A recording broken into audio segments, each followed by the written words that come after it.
Sa tuwing pinipili nating magmahal at magpatawad, na ipapakita at na ipapadama natin ang presensya at pagmamahal ng Diyos sa mga taong nalimutan na magmahal, sa mga taong naliligaw ng landas, sa mga taong napupuno ng galit at puot.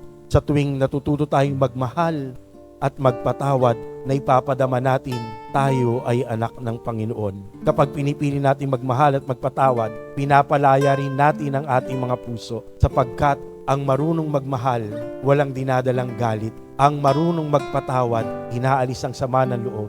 Wala tayong unnecessary burden na binibitbit sa ating mga puso. Madali tayong makakapaglakbay patungo sa tahanan ng Diyos. Mas madali tayong lalago sa kabanalan at pagmamahal.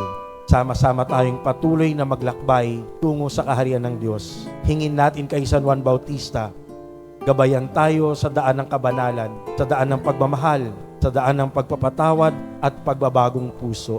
Sama-sama tayo sa paglalakbay, walang maiiwan, sapagkat ipapanalangin natin ang bawat isa, sapagkat tutulungan natin ang bawat isa at tuturuan magpatawad at magmahal ng totoo. Tayo ay isang pamilya, mga anak ng Diyos. Ang magmahal ng tapat at totoo ay katulad ng pagmamahal ni Jesus. Ang magmahal katulad ni Jesus ay katangian ng pagiging anak ng Diyos.